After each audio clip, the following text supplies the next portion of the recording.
Thursday, December 24th, 2015. Derek Davis here with Rob Vino and SportsBettingToday.us and Rob Vino Sports. Two bowl games today. The first one, game 221, 222, 12 p.m. Eastern kickoff in this one from Nassau, Bahamas, Middle Tennessee State, and Western Michigan. Western Michigan currently sits a 4.5-point favorite, total of 66. Game opened with Western Michigan as a 2.5-point favorite and a total of 62.5.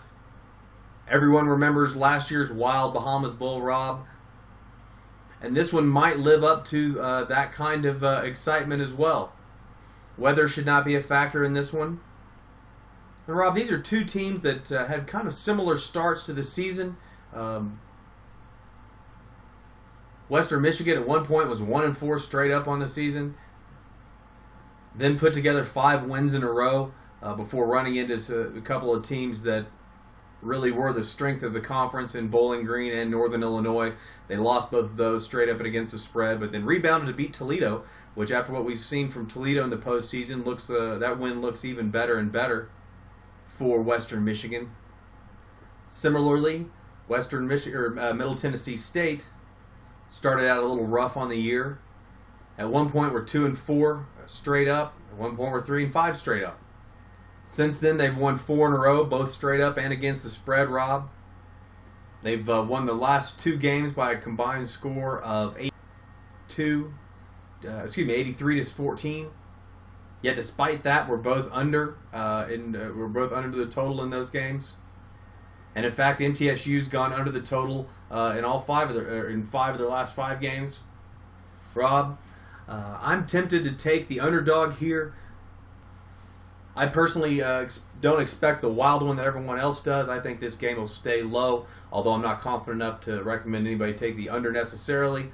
I do think that this will not be the high-scoring game that everyone else expects, but I do like the points here.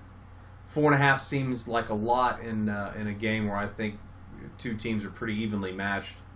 Rob, I know your power numbers have them within, a point and a half, something like that?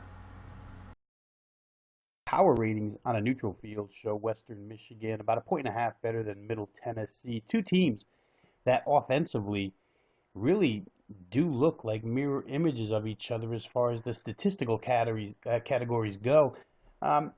We've seen some movement in this game with a big rush towards Western Michigan a couple of days ago. They made it all the way up to -5.5. Now there's been some take back. We see Middle Tennessee taking money yesterday evening into last night, and then this morning game now down to 4.5.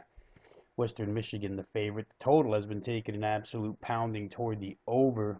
Game opened around 63. We're now looking at 66s across the board in what seems to be a beautiful day in the Nassau, Bahamas. No chance of rain, in the 80s. No wind to speak of. So that'll be beneficial to both quarterbacks here who like to throw it around. I talked about statistical comparisons earlier for Middle Tennessee. You have the freshman, Brent Stockstill, the coach's son. And Stockstill's been absolutely tremendous so far this year for Middle. Zach Terrell, the quarterback for Western Michigan, on the other side. These two guys have put up numbers that are so similar, it's almost eerie.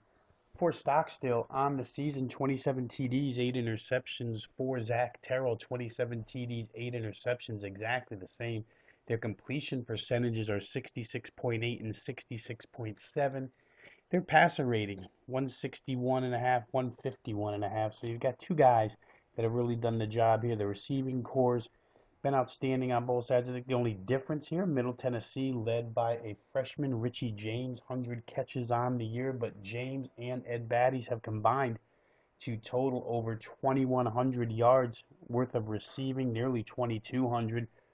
In comparison, the Western Michigan duo, maybe the better known duo of Daniel Braverman and Corey Davis, 185 catches on the year, each guy with over 1,250 yards receiving. So you're talking about 2,500 yards between both of these wide receivers. Davis, to me, has NFL potential, home run threat every time Terrell drops back. But for Western Michigan this year, I think one of the biggest keys has been the ground game.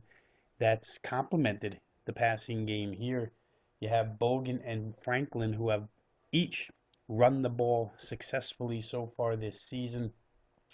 Jarvin Franklin, the better receiver out of the backfield. Western Michigan just has so many ways that they can come at you, much like Middle Tennessee. Basically, the same types of offenses here.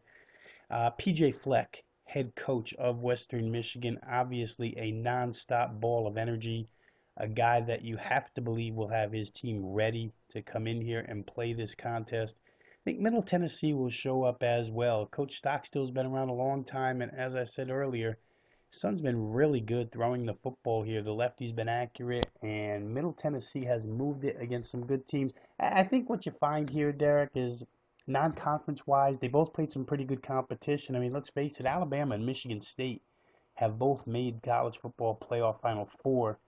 These teams faced both of those. Middle Tennessee played Alabama very tough this year for a Conference USA team, and Western Michigan played Michigan State very tough, along with Ohio State as well. In the Ohio State game, for anybody who watched it, you'll know that Western Michigan had plenty of opportunities to score more than the 12 points that they put up in that game.